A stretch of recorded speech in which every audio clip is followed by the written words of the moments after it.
attention to my tips and tricks. That's a pyramid scheme. No! It's a conical tiered multi-flow through medical marketing entity. Absolutely. She's her own customer, Steve. An essential oil party? It's a scam. You give them money and they just take it. All the red flags just look like flags. It'll tip over. We have gas. You were supposed to have cleaned up all these quality products. She needs an oilvention. Stupid cult. They labeled their financial records like dummies. This isn't a scheme. It's a system. Welcome back to another episode of Life After MLM. I'm really excited today for a couple reasons. One, we're getting back into a Scientology story and we're going even deeper than we have before. Two, it's with two people who don't even know that they've intersected in my life in like a really important way and I get to tell them about it. And then three, we have a co-host and it's Michelle.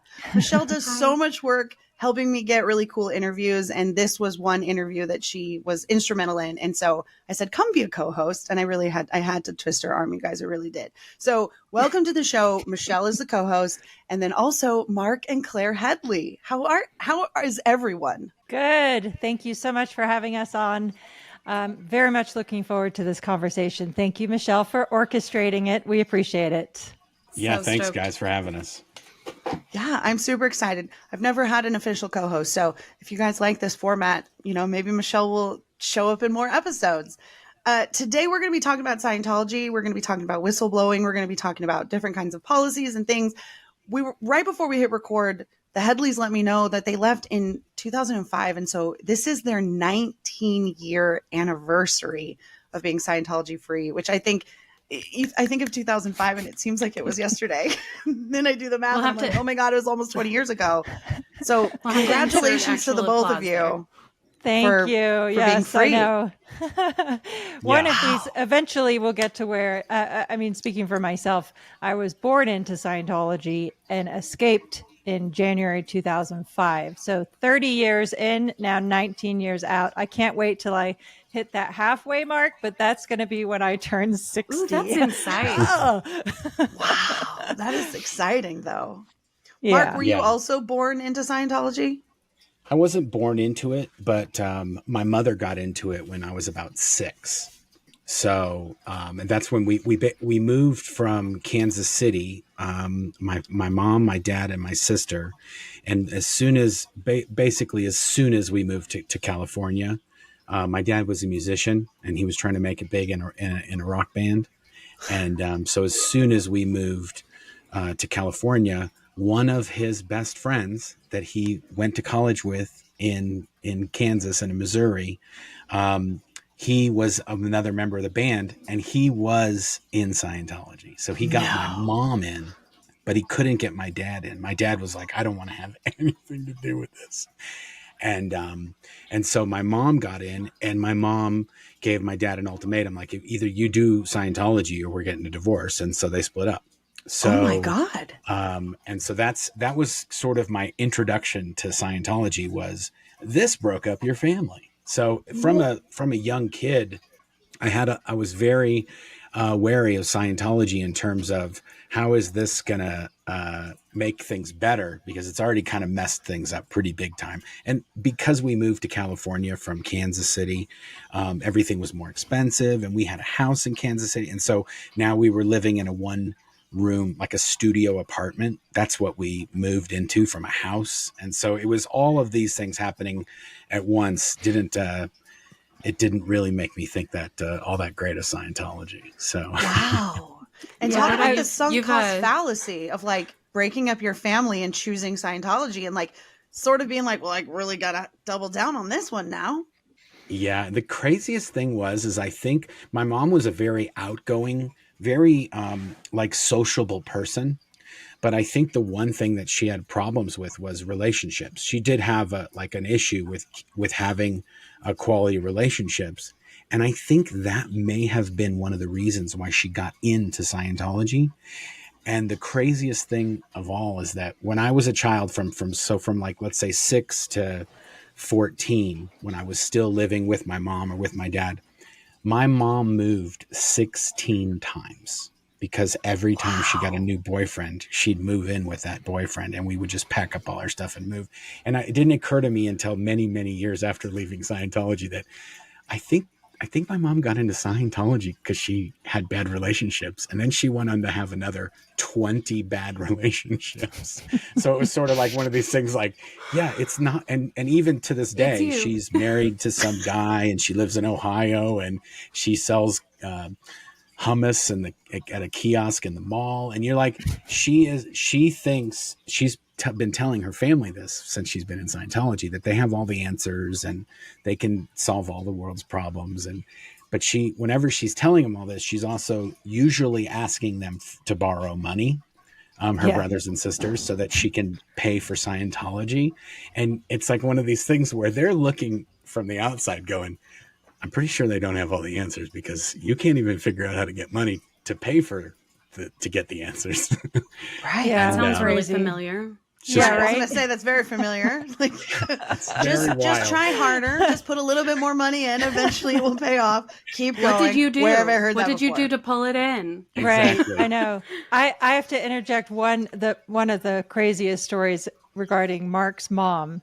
So after we got out, I was now pregnant with our first son. And I went to a family wedding that his mom was there, but I was now a suppressive person. Marc wasn't there, but I was at this barbecue with his dad, and Marc's mom went into the house to get sugar and refused to come back out. And she told Marc's family she could not speak to me because what was it, honey? The entire future of mankind on Earth depends on her not talking to me. She wouldn't come out of the house. all of mankind's future eternity. That was the quote that she said. So I have a question. That's a lot. Did she believe that? She did. Oh yeah. Yeah, she did.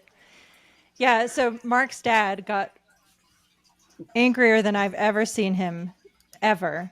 And stormed out, and he was like, "We're out of here. We're leaving." And I was like, "Okay." And then he told me on the way home what happened. I was like, "Oh gosh, I'm sorry." And there's just it's the equivalent of like, things not going your way and locking yourself in the bathroom at the party.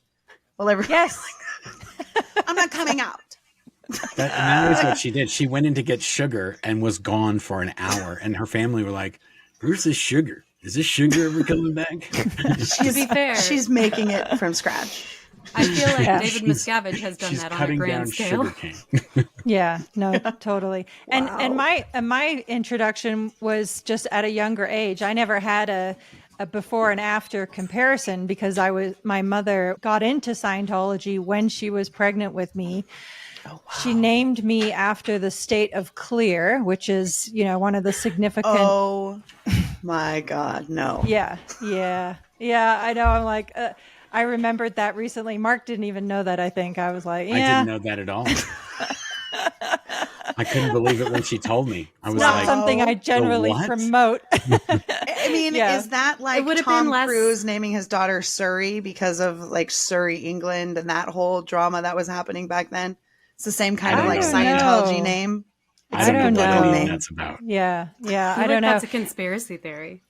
Yeah, maybe. But either way, I didn't have, even though I was much younger, I had very similar parallels because, for example, my mother and father were both worked in a Scientology organization in Manchester, England when I was born. My father decided he wanted nothing more to do with Scientology and left. And that then resulted in them getting divorced when I was 3 years old. And that's the last time I ever knew my dad to this day. So that was my first experience with Scientology disconnection, is at age 3, losing my dad. And it's one of my earliest memories, just remembering thinking it was my fault, that I did something wrong. And then shortly after that, my mother signed a billion-year contract to join the Sea organization as a single mom when I was 4 years old. Wow. Now, I've read biographies and accounts and talked to people about being in the Sea Org and having children.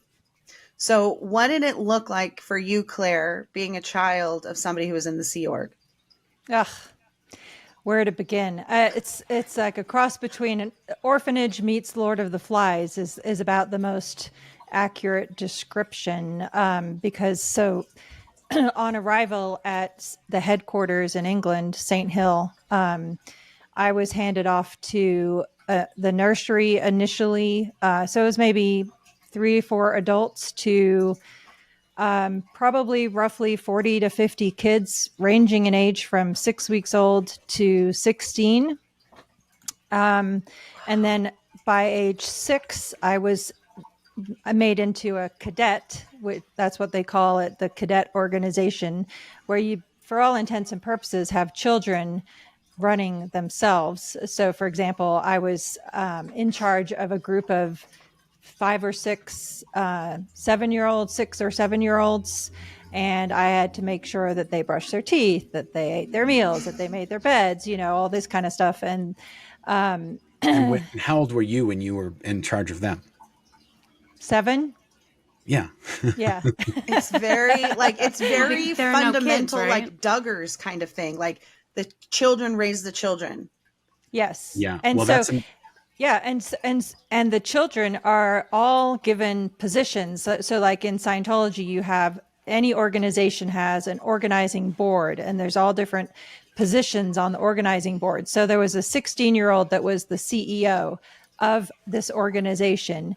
And for 2 or 3 years, I was responsible for overseeing all the children's progress in studying Hubbard writings. And, we had to learn the precepts of the way to happiness, for example, 21 precepts of the way to happiness by heart. We would do Chinese school, reading out, all these Hubbard doctrines that I wish I could ever forget them. Oh my gosh, I will pray for the day that I can't rattle it off, because I'm like, holy moly, how do you walk that back? That level of programming and indoctrination from such a young age is really, really detrimental. And it's why my personal perspective is it should be illegal to involve children in cults. And that's because of my own perspective now being a mother. Becoming a mother after leaving Scientology made me really get perspective on the destructiveness of my own upbringing. Wow. So kind of similar question to Mark. Growing up in Scientology, I'm going to assume your mom wasn't in the Sea Org. She doesn't seem like Sea Org material. It's funny that you say that. My mom was not in the Sea Org for up until I was about, I want to say 17. I joined the Sea Org when I was 15. And my job was to get people into the Sea Org for the first probably 6 to 8 months of my Sea Org career. My job was to get other Sea Org members recruited. And so I failed miserably, but I was able to get one person in, and that was my sister. And then my sister got my mom in. Wow. And then when I eventually, and so you're 100% called it on her not being Sea Org material, because in the Sea organization, they have a thing. If you mess up when you're a Sea Org member, you don't get fired. You go to a reprogramming camp that's called the Rehabilitation Project Force. And my mother was on the Rehabilitation Project Force for a majority of her Sea Org career until I escaped in 2005. And because my sister and my mother were still in Scientology and I was now a declared suppressive person, they were both kicked out of the Sea Org. So they weren't allowed to be in the Sea Org anymore. And then my sister went on to have kids and have a family. And my mom went on to get married yet again. I think she got married 3 times while she was in the Sea Org. And then as soon as she left the Sea Org, she did settle down with the person she has been married to for many years now. But she still is one of David Miscavige's loyalist soldiers to this day, my mother. Like, really? David Miscavige is the savior of Scientology, and without him, we would have, it all would have crashed and burned. And she still toes the line. And for a while, I didn't know what her thoughts were. But so when we escaped from Scientology in 2005, and we started speaking out, and we filed a lawsuit against them, and we went on TV shows and did all these things. They created what we call a hate site, which is just everything that they could think of bad to throw at us. And my mother and my sister are prominent on that hate site. And I've never, ever been to the hate site because I know that it's really for me to see what everybody thinks of me, but it's also, they use it to try to smear us and, spread bad news about us and stuff like that. But so for the longest time, I never looked at it. And when we started the YouTube channel, people started sending me clips of the videos on that site. And I was like, the whole purpose of me not going to the site was so I don't see the stuff. But some of the videos that they have up there, like my mom is talking about how when I was a kid, I tried to drown her. And this was when I was 6. Allegedly. The one time that I think I ever was in a pool with my mother. And I was like, when I was 6, I tried to do that. Like, I knew what was going on. I knew this gal was going to get me into Scientology, so I was going to end it when we were 6. I'm just like, it's the ridiculousness of it. But that was one of the few that got through to me. And to be fair, I think that was even my father who told me about that right before he had passed away. He said, "You got to see this thing they put up on the site that Trudy did." And I was like, "What?" He goes, "Yeah, evidently when you were 6, you tried to end her." And I was like, "What?" And then of course somebody sent me a YouTuber did send us something, and it was that there was a woman who did a video, and she said that I had given her some crackers, and then after she ate one of the crackers, I told her that I had licked all of the salt off of them. And I was like, okay, so I'm in this cult for 15 years working for them for 36 cents an hour for 100 weeks for 15 years. And what they've got on me, the dirt they've got on me, is that I licked some salt off some crackers. And I'm just like, you guys, this seems a bit ridiculous. Those are the only, I think those are the only 2 videos that have made it through the firewall that I've got to get to me. And even those, I feel like it's kind of funny to me, like that's totally what they got. It's ridiculous. It's totally ridiculous. Yeah, it's completely ridiculous. But the other thing is that the only thing you're talking about growing up in Scientology, I went to Scientology schools when I was little. My mom, one of the rules, if I lived with her, is that I had to do Scientology courses at night after school. So we would go to school from 8 to 5, and then we'd get off at 5, and then we'd go from school in Los Angeles. We'd travel to these big blue buildings that they have in Hollywood. And then we'd go on course for 2.5 hours each night after we spent a whole day at Scientology school. So and that whole time I was dragging my feet. Like I was like, I'm not a fan of this. I don't like this. Every time you open up, Hubbard wrote all these books of Scientology policies, and they're in these big green, like they look like encyclopedias, and there's like 7 or 8 of them that are the policies, and then there's like 20 of them that are his technical bulletins on how Scientology works. But whenever I was in trouble, she'd go get one of those books and she'd open it up and she would read like, "This says that you're in liability as a son," and then she'd read the formula that I had to do for liability, and I had to do all these chores and make up the damage. And so every time she went to one of these books, I was like, oh great. And then it was like, well, now that you're old enough, you need to go and study these books on your own every night. And so I did that for many, many years up until I was about, I want to say when I was about 14 or 15, it was like, okay, there's no way out of this. And the only way out of this is maybe to join the Sea organization. And that's the only thing that's going to make her proud. And that was arguably, excuse me, that was the proudest she ever was of me in my entire life, is when I signed a 1 billion-year contract to work for the cult. That is when I couldn't, from that point forward, all of the problems with it, we had a very rocky relationship all the way up until that point. And as soon as I did that, somehow all of the problems that I had before were now all gone, and we didn't have any relationship problems. And to me, I didn't even realize that until after I had left, that we fought, and she grew up on a farm. When I did something wrong, I got bounced off of one of the walls or knocked in the face, like cold cocked. That's how discipline ran for where she came from. So that happened. And then once I joined the Sea Org, I was a perfect angel. I couldn't do anything wrong, even though I hadn't actually changed, and the way I spoke with her, or the way I talked to her, or what respect I had for her. But the fact that I had joined the Sea organization, she was like, "Oh, you made it. That's it." Yeah. I did to be fair, probably part of that was that from that point forward, you saw her maybe once a year if you were lucky. That's true. But when I did see her, any interaction, that's true. But when I did see her, She wasn't getting into fights, and she wasn't yelling at me. And also, oddly enough, I was now a senior Scientologist and a senior Sea Org member. And so now she was in Scientology hierarchy, she was below me. She was lesser She was a than civilian, me. a civilian Scientologist they take orders from members of the Sea organization. Yeah. And also when you're in the Sea organization, the people that aren't in the Sea organization that are in Scientology, they are badmouthed by David Miscavige on a full-time basis. Like these people, the people that pay to do Scientology are kind of like wannabes. They don't have the level of dedication to sign a billion-year contract. So the best they can do is give us all their money. That's their best David bet. Miscavige's take. Yes. Yeah. That's their best bet, is to give us as much money as we need from them.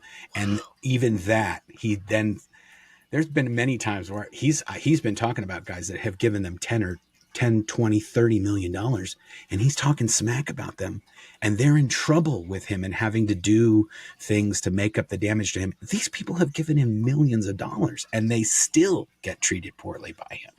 So it's kind of a wild dynamic when you think about you're raising a kid, and then when you get rid of the kid and you turn him over to the cult, that is when you've done your job as a parent, is to sign your kid up for 100-hour weeks when he's 15 years old for the rest of his life. Yeah. Wow. Well, Claire, what did your transition from cadet into Sea Org look like? Yes, it was complicated. But so I was in the cadet organization until I was 10 years old. My mother then, she was in this, a member of the Sea organization.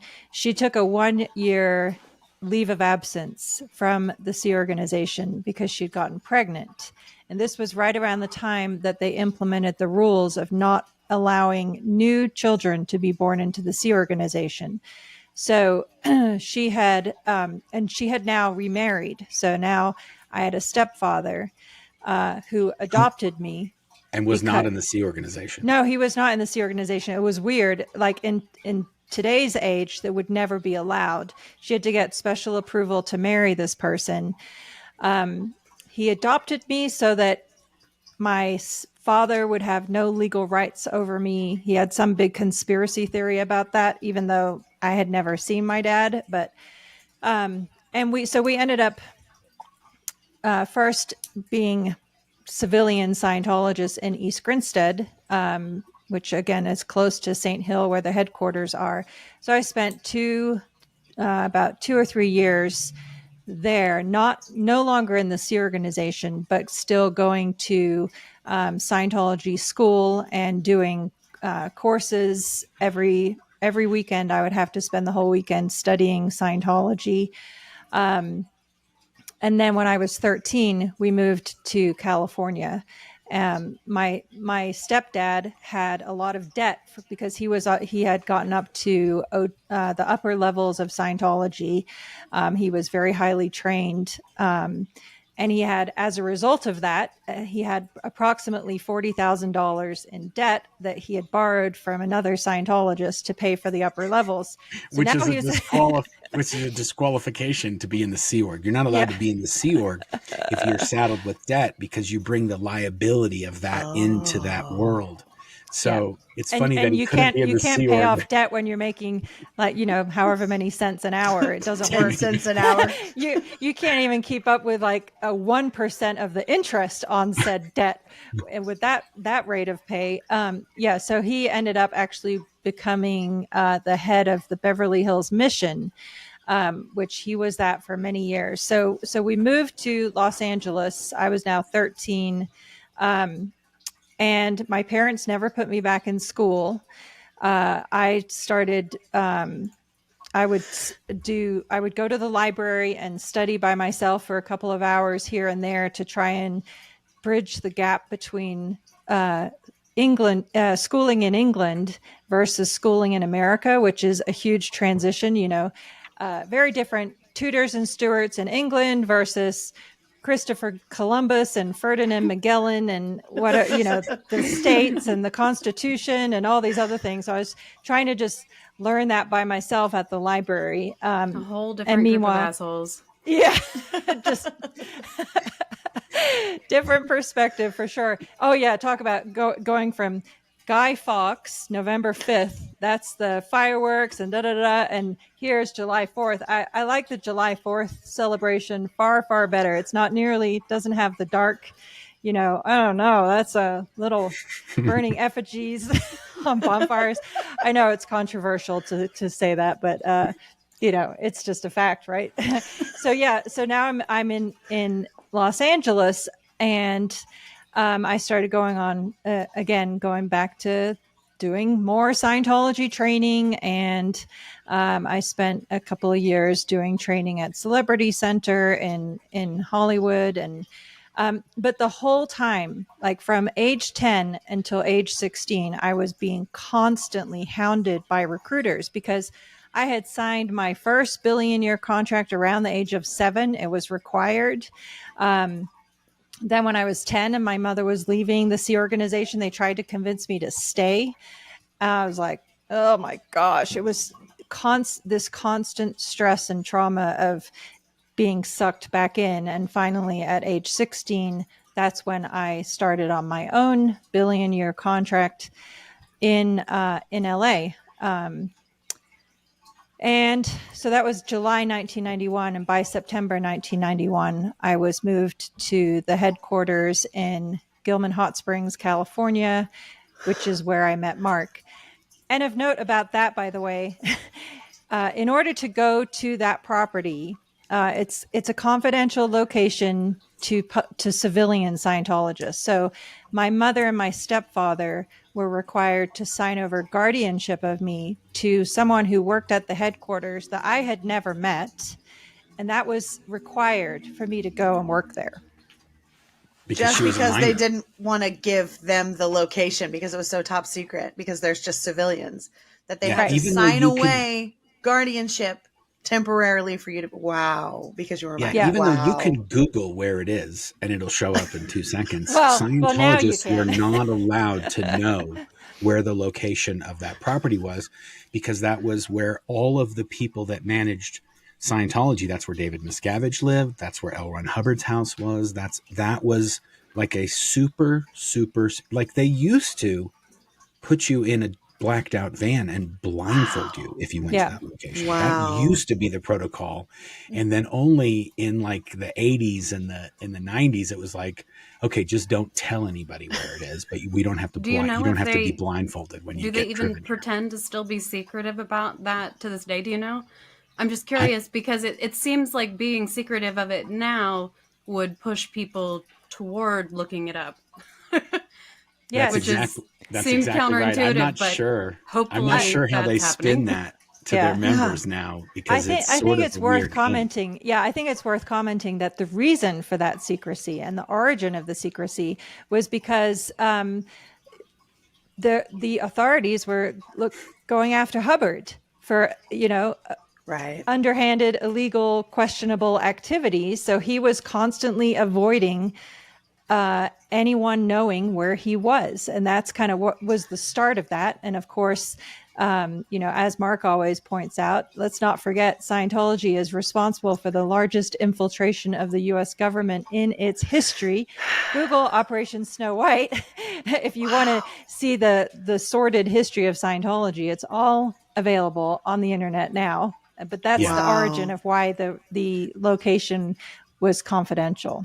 And now you can just ask your phone, Siri, navigate me to Scientology base in Gilman Hot Springs, California. And it's like getting directions to Gilman Hot Springs. The best thing is if you just Google, you can just Google int base or gold base. Just go on the internet and say gold base, and it just shows up right on Google. Yes. And it's labeled on Google gold base. All it takes is one leak. Yes. Somebody actually sent me a screenshot 2 days ago saying, I was wondering if gold base, int base, same thing. The Gilman Hot Springs 500-acre compound. I was wondering if it was getting rained on, so they took a little screenshot and right in the middle said gold base. Like, there you go. On the weather app, it Oops. says gold base. Oh, that's great. Oh my That's God. amazing. Yeah, Wow. it is funny. So you got that's where your Someone stories needs intersect. to. I was Yes. going to say someone needs to like do that to the Petrolia location and just make it say Shelly. It does. say that. Oh, It yeah. says, "Where's Shelly?" on the house. Well, Yes, hey, it says where's Shelly on her address. Michelle, Yes. that's a fantastic segue. So You're welcome. for years and years and years, how long has Shelly been missing since? Approximately 2014. Well, starting the original change. Backing up for a minute. During the entire years that Marc and I were at the headquarters, Shelly was by David Miscavige's side 24/7. She was at every single meeting he ever held. I was in the same organization. I was in Religious Technology Center for 8 years, which is run directly by David Miscavige, as is the rest of Scientology. But that was the name of the organization. He's the chairman of the board, Religious Technology Center, and Shelly was his assistant. Even though there's no board, it's just him. Yeah, it's There's just not- him. There's Board no of one. It's just a cob. Yeah, board of one. Yes. And Shelly ran me directly for 4 years of that. I was technically number 3 for a while, working under Marty Rathbun, which, didn't mean anything in terms of freedom or power or anything else. But so we escaped in 2005. And then in 2006, we learned that Shelly had been vaporized. Like, she had been whisked off in the dead of night for all intents and purposes, and was no longer David Miscavige's assistant. She was not copied on any of his correspondence. All of these markers that to us was earth shattering, having with the 15 years of experience that we had and seeing Shelly involved in everything as his, the first lady or his right-hand woman, whatever you want to call it. So then 2006 was when this massive shift happened and she was just gone. Then 2014 is when the Vanity Fair article came out. And somewhere around there is when nobody heard from her anymore. Not even her family, nobody. And so 2006, really, we're talking almost, going 18 on years ago. Right. Yeah, exactly. And when we were still there in the 1990s, when they got tax exemption, that's when David Miscavige knew that he had superpowers in Scientology, because now he was the savior. Basically, when they got tax exemption, that was the key moment for Scientology. If they wouldn't have gotten that's what that, L. Ron Hubbard had wanted to do, right? And Yes. so he was like fulfilling this promise. It was always, until we're a religion, we're always going to be under attack. We have to get the cloak. We need religious cloaking to be able to survive. And oddly enough, the IRS is who determines who's religious or not, which is kind of a crazy thing if you think about it. But so as soon as they got that, David Miscavige, now all of a sudden, instead of having a multi-billion tax bill, that went away. And now they had an unlimited ATM, print money printer, because now they didn't have to pay any taxes and they could get as much money. And because it's a deduction, the people that are making millions and millions and millions in Scientology, now they can donate that to Scientology and use it as a write-off. So when you hear about these people that are giving them $20 million or $10 million, these people are making $50 million. They're giving it to Scientology because otherwise they got to give it to the government. It's not like, it's sort of an easy way to move, to level up in this secret club where you're a big man on campus because you gave him $10 million. But it's at the same time, you're like, yeah, you were going to pay that to somebody anyway. Yeah. But when he did that in 93, he became, from 93, I'd say up until 2000, he got crazier and crazier, and he started being more abusive and it just kept leveling up. And when we left in 2005, right before that in 2004, Shelly was pleading with us to, like, you guys, we got to figure this out. Like we'd be in a meeting where he would just rip into everybody and beat some people up and throw some people up against walls. And then he'd storm out. And Shelly would plead with us. She would say, you guys, we got to figure this out. This is not going to end. We can't keep going. She was worried what he was going to do. Mm-hmm. And she was trying to protect us from him by pleading with us to do whatever we could do to make him happy, because he's going to do something that we can't fix, or we can't walk back, or we can't, say, oh, came from a bad meeting or whatever. I mean, the assaults were happening. It used to be like if you got beat up by David Miscavige, it was base news. Like, did you hear what happened to Jeff Hawkins? He got the shit kicked out of him by Dave or whatever. And then it became a point where it was like 3 people today it happened to, and 3 people it happened yesterday. And it just became a normal thing where it wasn't even news anymore. It was like you went to a meeting, you're going to get beat up. Someone's getting beat up in a meeting. Wow. Yeah, it bears mentioning, by the way, in relation to the IRS tax exemption that they obtained in 1993. The event of that announcement is on YouTube, and I was watching snips of it recently. David Miscavige said in that event, well, it's a good thing we got this, or we could be in jail tonight. So It just goes to show you that this was absolutely a key strategy to gaining power and complete control on behalf of David Miscavige in relation to Scientology. Wow. That's wild. That's just, yeah.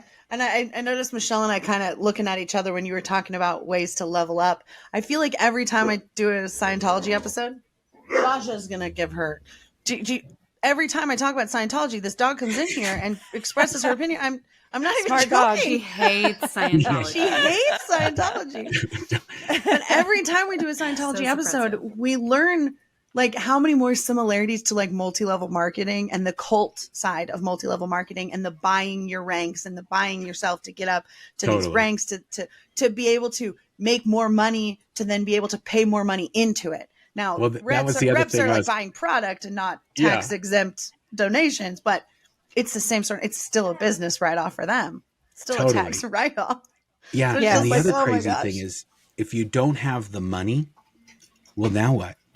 You bring in the people. Right. If that's the 2 things you do in Scientology. And so they have these things called field staff members. And these are just civilian Scientologists. And their whole purpose in life is to get other people into Scientology. And when that guy signs up for his $1,500 course, they go, thank you very much. Here's your 15%. And so if you can get somebody to donate $1 million, that's the ultimate. And there are many Scientologists. Their job is to be a professional recruiter for Scientology. That's all they do. That's their whole entire life. They just meet with Scientologists and get them to buy courses, get them to buy training, or get them to donate money to Scientology. Yeah. And so if you're not rich, then you got to get us people. We had an episode with Alex, Apostate Alex, about the field staff members and how the book sales and the recruiting works. It's interesting. MLM does the same thing. If you can't sell enough this month, just recruit people, and it's the same. Exactly. It's the exact same thing. But then they make it, of course, you can't sell anything. But yeah, you can't sell anything because nobody wants it. So back roundabout to Shelly. So Shelly is attached to the hip to David until sometime between 2005, 2006, where she disappears. I'm assuming this is around the same time as the Tom Cruise wedding, where Leah shows up and says, where's Shelly? And people are like, oh my God, I didn't even notice she wasn't here, because they're usually attached to the hip. What's going on? And that starts this internal where's Shelly, which eventually leaks out to people who are fascinated and intrigued and say, where's Shelly? She's been missing 18 years. People have no idea where she is. We've heard the police have called. They've done wellness checks. She's fine. She doesn't want to be bothered. We're a representative for her, whatever. There's new information. You guys have a video about it, that I will link in the show notes, because it's beautiful and all of the information and every question is answered. But let's talk about that question. Where's Shelly now? Yes. And by the way, Special thanks to Michelle who sent me that screenshot saying, "Hey, have you seen this?" Yeah, Oh my it's gosh. funny No. because I was on Okay. the internet looking at something, and I saw, oh, there's this thing, and on the internet I read, I sent this to Claire, so if she doesn't know about it, whoever, someone's going to do something. And I thought, oh my gosh, Claire already has this. I'm looking at, and I'm thinking, I need to get a hold of Claire. And I'm like, oh, wait a minute. They already sent it to her an hour or two ago or whatever it was. But It showed up in the Discord. So, Yes. it was brought to light by a member of the SPTV Discord. And I was like, I have Claire's email address. Like, Yeah. Totally. And then Yes. we did a video. We sat down and did a video right then. I had to edit it and had to do a bunch of stuff. So it came out like the next day or something like that. And then it became like a thing. And Tony Ortega did a thing about it. But the thing is that we get a lot of stuff like this from people. And you could have easily, or anyone could have easily just photoshopped that document. So we had to verify it before we could do it. And when we verified it, we actually found out a ton of other stuff that we really haven't said or done anything about because it's just not, we're still kind of investigating it. But when we found that, we also got a bunch of email addresses that we didn't think we were going to get. And they had other Scientologists' email addresses that are also registered at that same exact address. And the weird thing about this is that in all of the years that I was at the international headquarters for 15 years, the Church of Spiritual Technology was very, very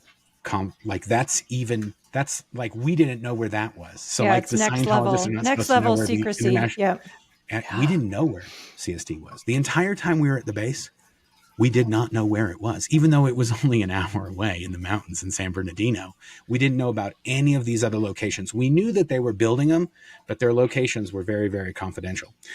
But some of those staff members that worked at those different places, at these vaults that they have out in the middle of these mountains, sometimes those people would come to the international headquarters and they would get auditing or they'd get counseling, or if they got in trouble, they would get interrogation, security checking.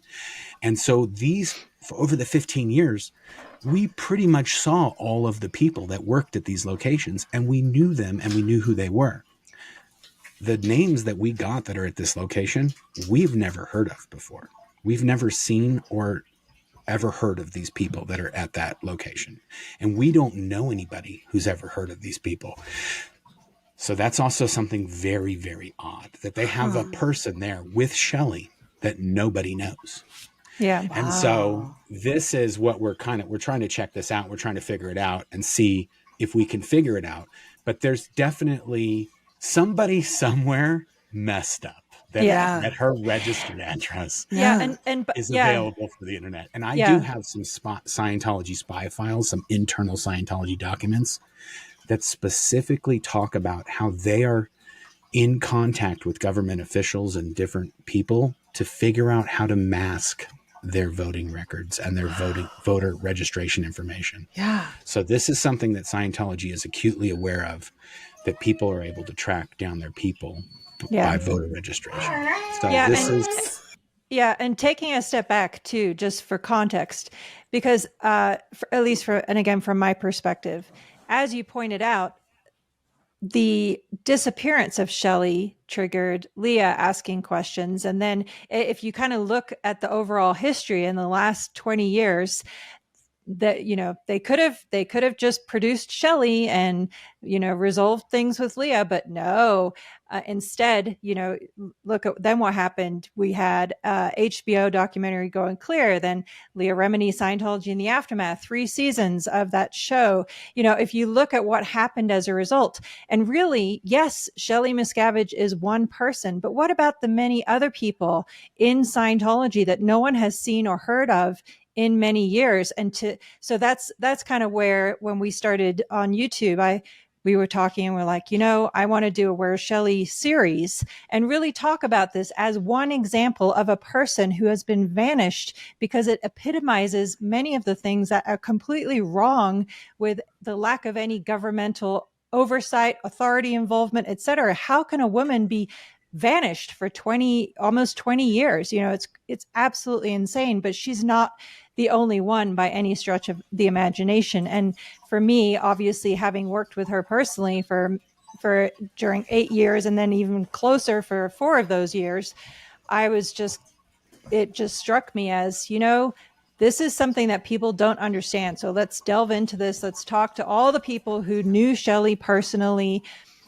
because that very easily could have been my situation. Had I failed to escape when they intercepted me in the Las Vegas bus station, having chased me across state lines, I could have been locked up and never seen or heard from again either. Wow. Yeah. I find it to be sort of, I'm finding a little schadenfreude in the way that Shelly was allegedly found, because there's a voter registration with the address that's in a tiny in Petrolia, California, tiny little mountain, like population 5, like nothing. It's not like in Los Angeles or in a big city where it would be easy to cross-reference. So this SPTV member was literally going from like city to city and cross-referencing, looking for names, and found Shelly and was like, oh my God, I found her. Like, that's what happened. It's amazing. It's Scientology messed up. Scientology wanted to register Shelly to vote more than they wanted to keep her identity hidden.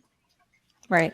Yeah. And that's the other thing that's really weird about this, because it appears from the people that have left after we left that David Miscavige is not even putting on a show that he's married to Shelly. He's not with her. He goes to events. He's doing stuff. She's never there.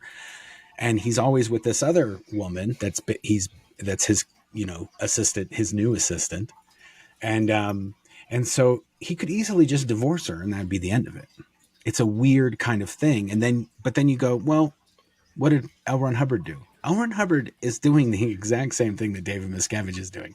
L. Ron Hubbard was evading process servers and trying to keep on the down low, and nobody knew where he was. His wife got in trouble, ended up going to jail for the largest infiltration into the United States government in its history. But they didn't get divorced. They didn't do any. He just banished her to Los Feliz, California, to LA. He just bought her a house and put her there. And they had a Sea Org member, or maybe a Sea Org member or two that cared for her. Yeah. But that was her.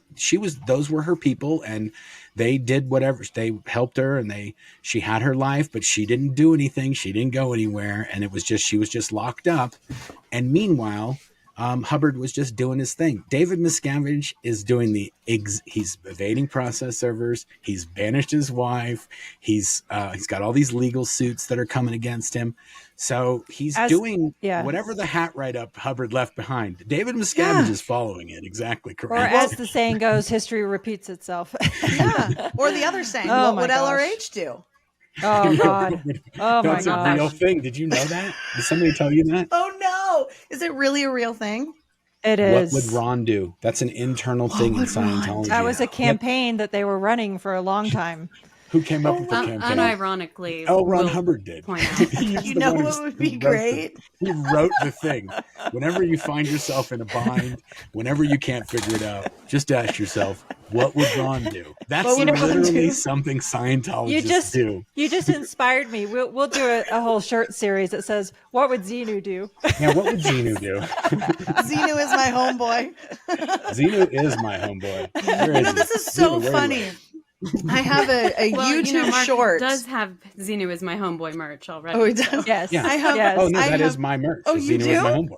Yes. I own the website. I own the domain. That is my thing. Well, that's amazing. We'll send you both links so you can get thank you gifts for having us on. we also have Hail Xenu merch as well. Okay, here's the funny thing. Okay, Mark, listen to this. So I live in San Diego. There's a Scientology center downtown. They have their recruiters out on the weekends. They're always hanging out down by Petco Park because there's tons of people down in the gas lamp. And a couple of years ago, Abby and I, that's my daughter, she's 12. I think she was 10 at the time. We were handed a personality test, like a pamphlet, and we brought it home and we had a good laugh and we looked through it, and she's very aware of things. And so it was just sort of like I was reading her these questions. She was like, they ask people these things. Like, it's just wild, right? So I did a quick YouTube short where I just like popped on the phone and I was like, hey, Abby and I are hanging out downtown San Diego by Petco Park and we just got recruited into Scientology. Like, anybody that follows me would know that's a joke. Anybody that knows what I'm doing would. And I tagged, or I named the name of the short, like in a caption, just said, Hail Xenu.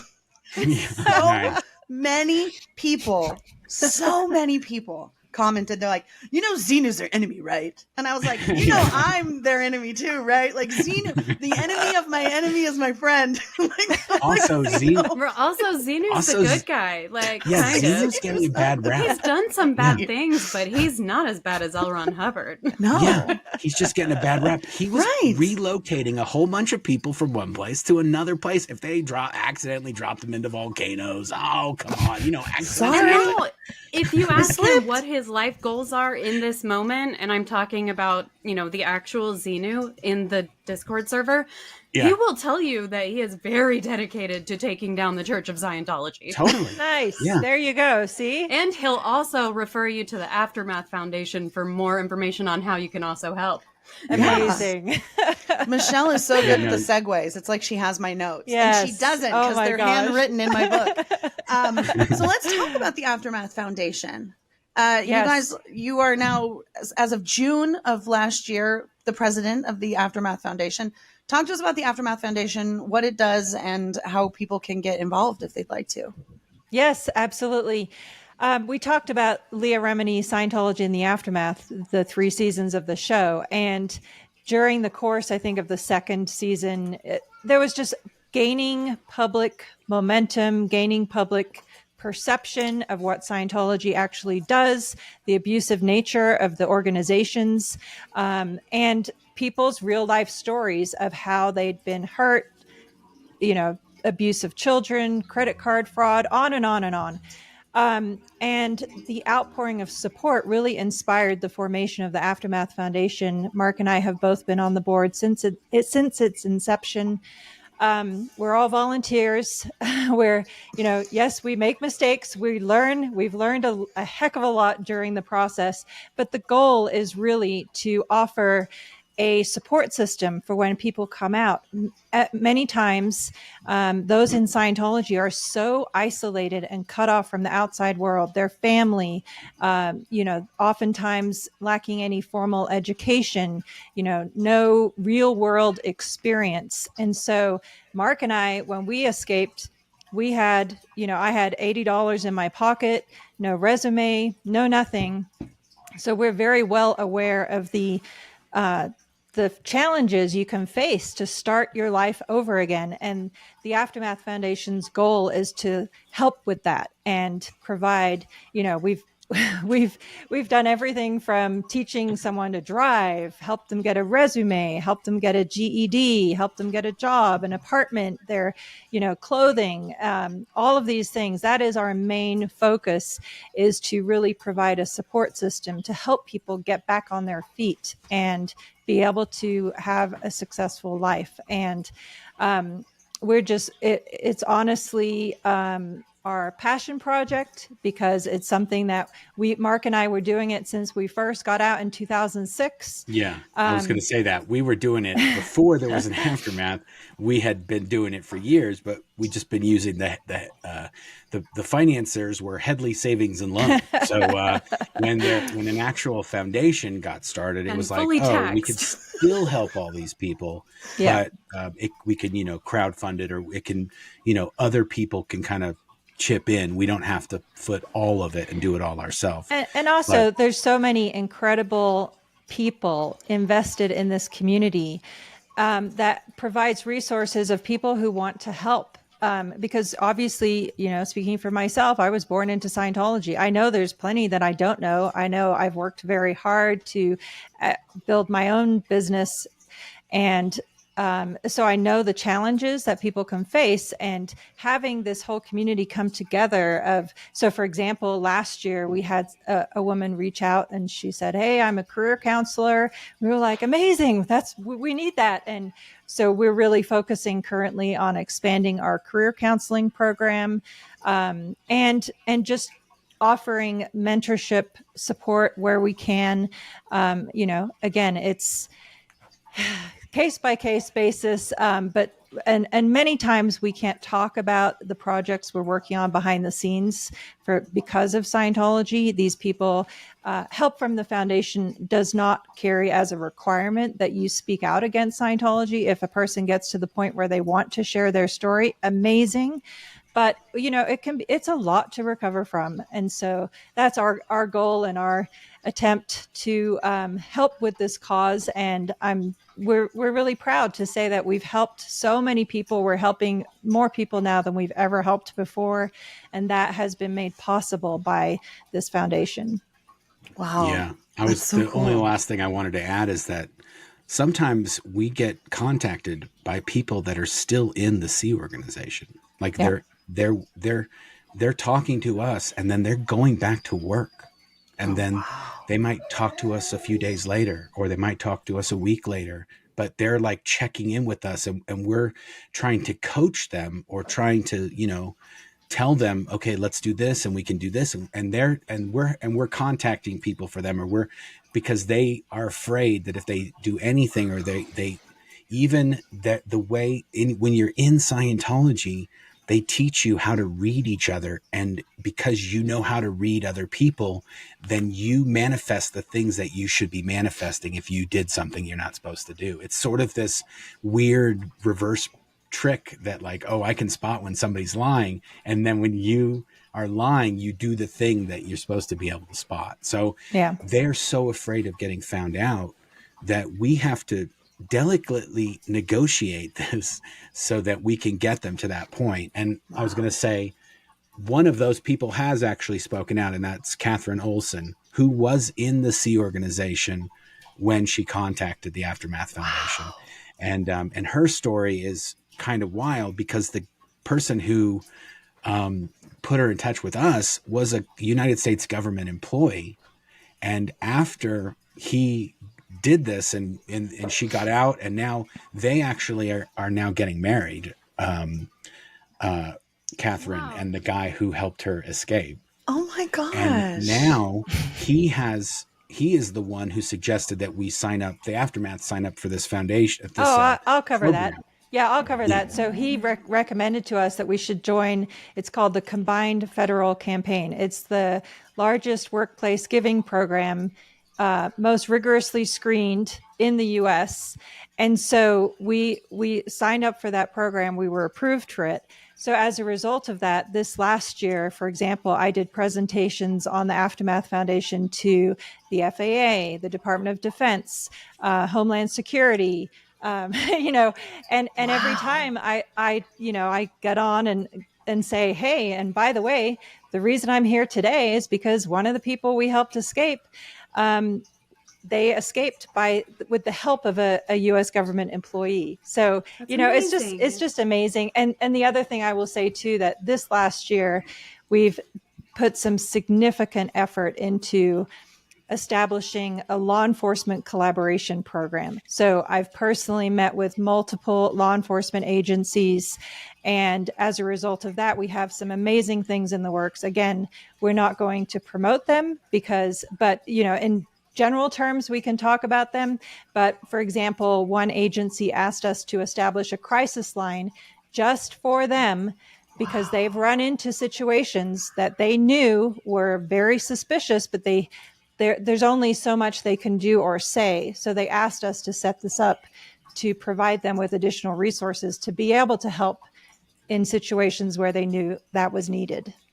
Where they know that they're out of their depth and they need to speak to somebody who knows what the person on the other end of this investigation or the 911 call or whatever's happening. And we've had this where we have been contacted by law enforcement, and they told us about a Sea Org member that had tried to escape. And we were hours late to get to be there in the right place at the right time. And by the time we spoke to the officer, someone from Scientology had gotten a hold of the person, and then they smoothed it over with the cops, and that girl went back into the fold. I will tell you, that was when we knew we had to figure this out with law enforcement. Yeah. But I'll also tell you that girl had dinner with us at our house a few weeks ago. So she did eventually, prevail in her case, even though That's incredible. It took longer. We were actually ended up able, and she did end up talking to the aftermath, and we did end up being able to help her. Yes. And so even though we were late, we did catch up, and we did track her down, and she did end up getting out of Scientology. But if the more law enforcement that we can get a hold of, and we can talk to them, listen, if this happens, because really you have a major Scientology facility in your district, this is going to happen if it hasn't already happened. And most of these cases are like, oh, if we would love to tell you the amount of times it's happened. Like almost every time we talk to them, they go, this is a big problem. And so then that's when we start seeing the Google ads on us and all these attacks that we see on the internet. We go like, oh, we're really hitting them where they hurt, because since December of last year, we've been getting more funding. We've been getting more reaches, more help, more, everything that we've been doing is just more of the same. So we know whatever's happening, we know we're doing whatever we should be doing, because Scientology are freaking out. The craziness on the internet's freaking out, and we're helping more people. So it's sort of like people are like, why are you doing this? Or why are you doing that? Like, oh, we hit a gold vein here. We're going to keep digging. We're not stopping. Whatever we're doing, we know we're doing the right thing. We've hit a nerve, more like you're in a honeypot right now. Yeah.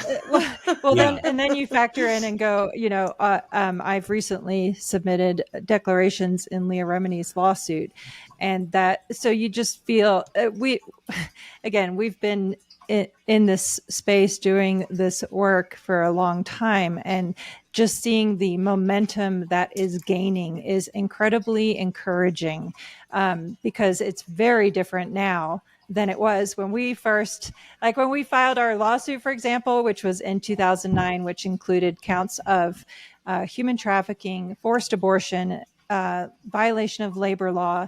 Like that was our lawsuit. And at the time, a friend who had never been in Scientology said, "Oh, wow, you must feel so good you got your lawsuit filed." I was like, "No, actually, to be honest, I feel like a Target commercial with all eyes trained on me, like they're going to come take me out. That's what they do."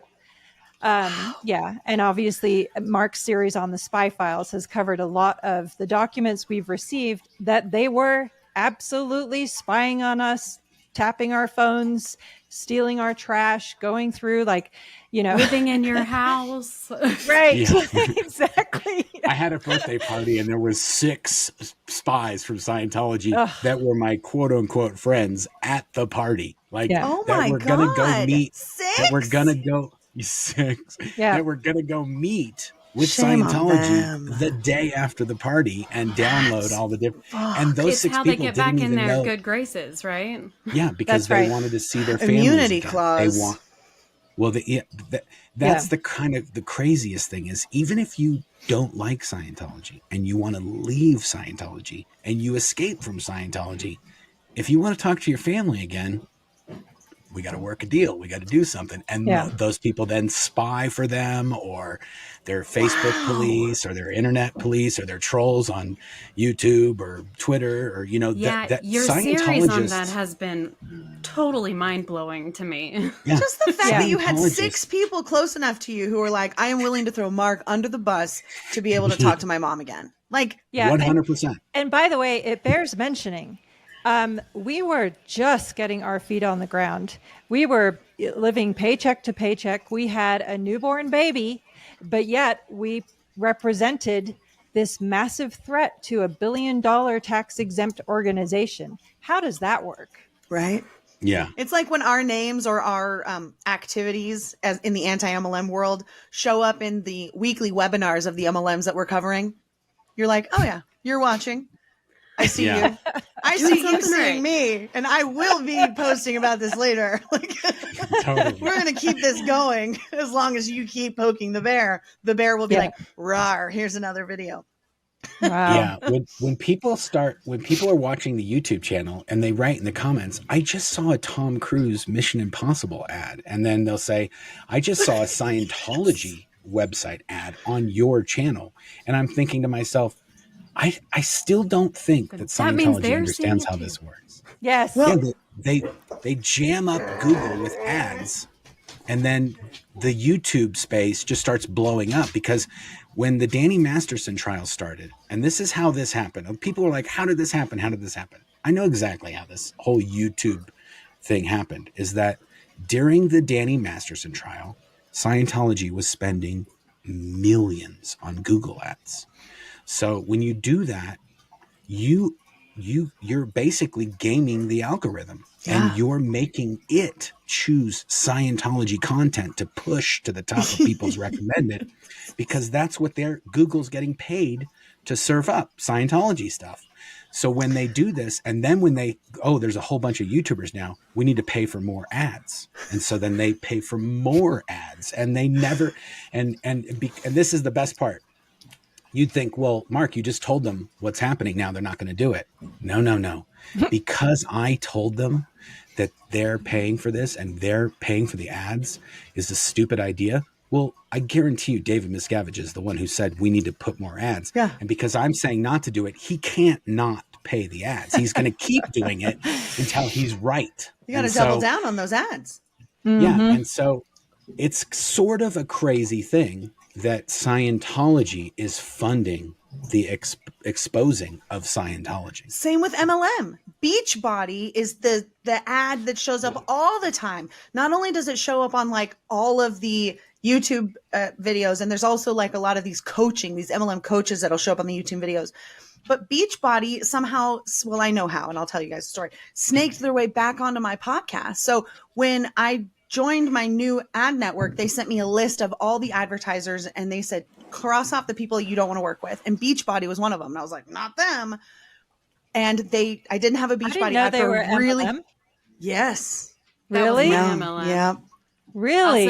I'll send you a link to my episode of the show you're Michelle on. Michelle knows all about it. Please, yes. Oh yeah. Oh wow.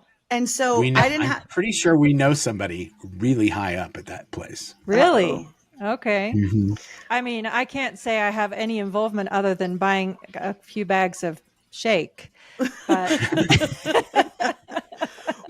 But I'm like, wait, what?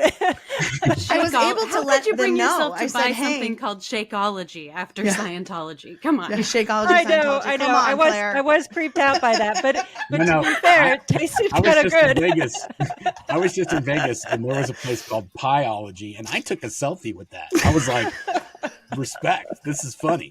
Pieology. I've never made that connection. And also, what could happen in Pieology? Right? You might gain some weight, but that's what I thought. Yeah, too. you're good. Like shakes, a shake is a shake. I mean, you know, but it comes with a pyramid scheme and a cult, Claire. Oh no, please, please! I definitely send me the link, Michelle. I'm gonna educate myself on that front for sure. So I told my agency, I said no Beachbody ads, and they're like, not a problem, we get it, right? And then Beachbody changed their name to Body. And I started getting Beachbody ads again. And all of my listeners are like, wow. I heard a Beachbody ad today. And I had to email back. And I was like, hey, we already did this. And they're like, that's so strange. Like, it says that you don't. And I said, they've changed their name. And he had to go in and find the new one. And because they changed their name. So anybody that was listening and heard those Beachbody ads, that's why. But yes, I'm so thankful to my listeners who are like, you have a culty ad. I'm like, let me email somebody really quick. Wow. It's very interesting. Yeah, and we told you that we got sucked into an MLM shortly after we got out, because it sounds too good to be true. You go, oh, this is amazing. The sales pitch was like, and now I know, in my old age, if it's too good to be true, it's because it's too good to be true. Right. So you guys did Mona V for how long? Mona V is the juice, right? I always called it the Tahitian nani juice, but I think that might be something else. But it's around the same acai or whatever you call it. It was, and we were. It was a friend of ours who was also a former Scientologist, and so we went to this meeting, and I will say, like, I remember that moment. I'm like, oh no, that was the end. Oh end. no, not this again, not this again. They were like, we want you to come to it's like a rally. We want you to come to this rally. We're gonna network with all these other distributors and all this. And we were like, what the hell? And the people getting up telling their successes and all this. We were like, totally triggers. Reverse.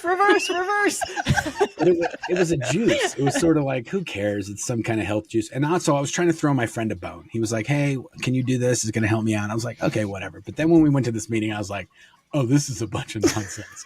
So, I mean, we bought a bunch of bottles and then, ended up giving them away and was like, oh, this is craziness. But it was funny that it was funny that it was like, just you sell this guy a bottle and if he buys it, then you get a free bottle. It's just like, whatever.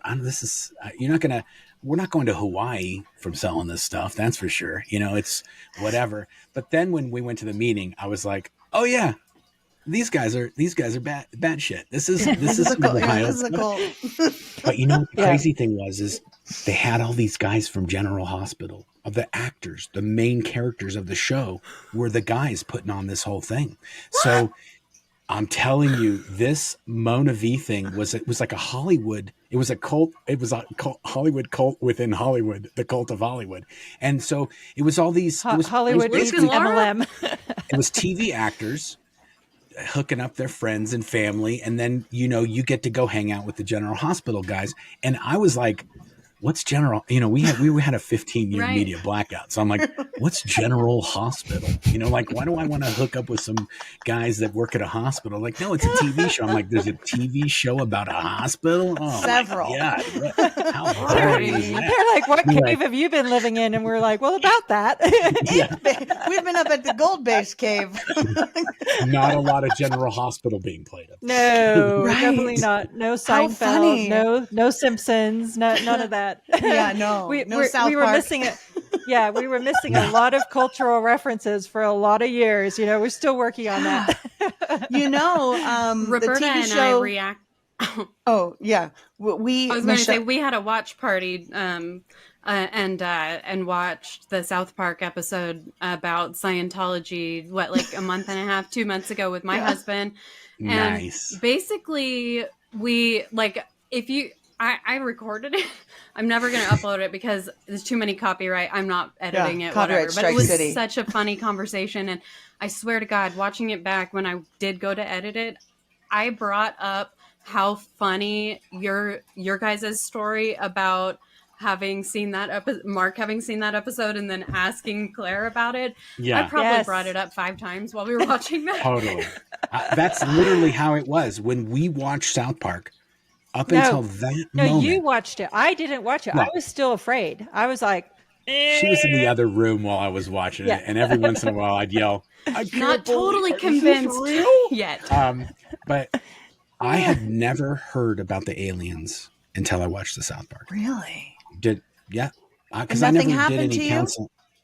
No, I never did any counseling. I never did anything. You didn't explode or anything because you learned about Xenu before the time? I'll tell you this. I might have like put on a good show. Like, I don't care about Scientology, whatever. But when I watched that episode, I was like, okay, I mean, I just did this. I just watched it. So this is the moment of truth. I told Claire, I said, but also after I watched it, I was so in shock that I read all of the OT levels, all of them on the internet. Yeah, so not only did I find out about OT3, I read all OT3, 4, 5, 6, 7, 8. I read all of them in one sitting. So I told her the night before, I said, if I'm dead in the morning, it was real. And if I'm not, it's bull. And I woke up in the morning, I went, not even a sniffle. That's a bunch of bull. It's like watching The Ring and being like, I hope I don't die. Even to that, right? Like on the up 8th until day, that point, I was like, I don't know, because I was 32 years old. My entire life, I've been told, if you find out about this stuff, you're going to get pneumonia and you're going to die. That's all I've known my whole life. And then I leave and I'm like, I don't want to know about any of that. I just want to live my life. And then South Park is beaming into my living room. And when I watched it, I thought and even then I still couldn't believe it. I was like, Claire, because it says at the bottom, Scientologists actually believe this. It says, and I'm like, they can't say that if it's not true. That there's no way this can be this, and something is not right here. And I yelled, Claire, yeah? And she's like, basically. And I'm like, why didn't you tell me? She's like, so Claire knew because Claire was a higher OT level than you, and you didn't know. So she was like, yeah, I know about Xenu. yeah, I know about that. I know. And thus, Marc, as Blown for Good, was born. He's like, I ain't never going back to there. Wow. But yeah, no, it was, it's just crazy because in Scientology, even if, so yes, I had gotten up to OT5, whatever. But it's not like I would, even if Marc had been on OT5, we would still not be allowed to talk about it. No Scientologist is ever allowed to compare notes. So you're in your own little sphere. You're even if you go, wait, what? Which is what anybody we've ever talked to go, what were you thinking when you read that material? And it's like, wait, what? But at that point, you're so deep into the labyrinth that if you say, hey, this is a bunch of nonsense, you're going to bring the wrath of Scientology in on yourself, and there's going to be consequences. And if you do tell another Scientologist about OT3 or any upper levels, and they are not that level, you are instantly to be declared a suppressive person. There's no, they don't mess around with that. No, and I think it even comes with a penalty of like $100,000 per instance. And, for me at the time, I was making $46 a week already. So yeah, that was going to be a big bill.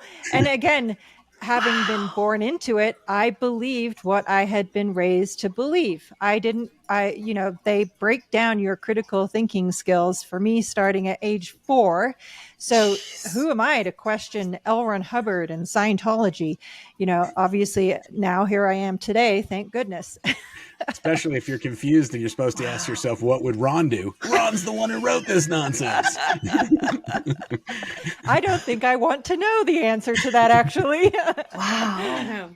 So Marc, as one of the earliest whistleblowers, I mean, not the earliest, but 2005 is pretty early when you guys left. As some of the earliest whistleblowers, what, and it wasn't much of an online community back then either. Smartphones were just becoming a thing. That Facebook was not a thing unless you had a college email address. MySpace was kind of a thing. So there wasn't a lot of social media. There wasn't a lot of things that were readily available for you to hop on the internet and be like, Scientology is a scam. So what did those early days of whistleblowing and community look like compared to what it looks like now? Well, first of all, there's a long line of whistleblowers that go all the way back to the 1950s. So there have been people talking about this since 1950s, but they could only talk to as many people as they could talk to. Right. So that is really Scientology's biggest problem, is that people are able to talk to more and more people as the decades go forward. And that's really the thing. The secrecy is what has kept them going for 70 years. So that's sort of out of the bag. But when I got out in 2005 and I watched the South Park thing, after that, I thought, okay, I'm going to go on the internet. I read all those OT levels, and then I saw all these places where ex-Scientologists were writing things. And there was 2 big websites at that time. There was the Operation Clambake, which is a website that was basically a repository for all of this information on Scientology. And Scientology, no matter what they did legally, they could not shut this website down. So, excuse me. As part of that website, they had a message board, and it was called Operation Clambake Message Board.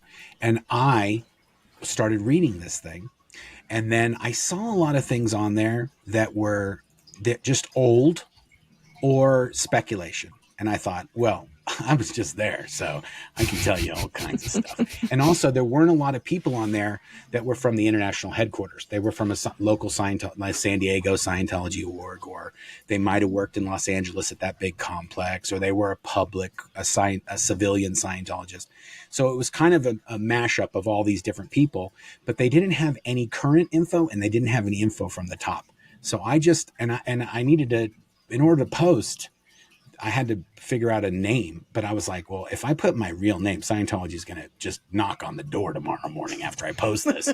So I've got Which they did eventually when they figured this out. It's like I've got to at least kind of fly below the radar for a little bit, which is actually a Scientology term for people that know Scientology is a fraud and they don't want to do it, but they don't want to say anything because they'll lose their family or their business or whatever. And so they call those people under the radar. That's the Scientology world term for people that are out, but they're pretending that they're still in. And so a lot of those people were also posting on there under assumed names and whatever. So I made up this name, Blown for Good, because a lot of people that escape or blow from Scientology, in Scientology, they call any unauthorized leave a blow. Unauthorized departure, is a blow. Departure. You're blown. But they always try to track these people down and get them back. And a lot of times they do get them back. So I wanted to make sure they knew that I was blown for good. I was never going to come back. And so that's what I would post under. And I was posting on there every day. And I was telling all these stories that were happening at the international base. And so it became a thing where, there's going to be a new posting this week. Everyone's waiting to see what this posting is going to be. And then I started posting on another message board called the Ex-Scientologist message board. And that was another forum that was very similar, just a newer version of the same thing. And a lot of the same people would post on it. And it's the same thing. You got the shit stirrers in there. You got the people that work there. You got the people that don't know anything and they're telling you all their opinions because they know better than anybody and because they weren't in Scientology. So obviously they know better. And so, all those kind of people were in there. So not everything's changed. I was going to say, are you sure you're not talking about anti-MLM? I'm telling you, these things have been going on for decades. But the best part is that Scientology's spy wing is called the Office of Special Affairs.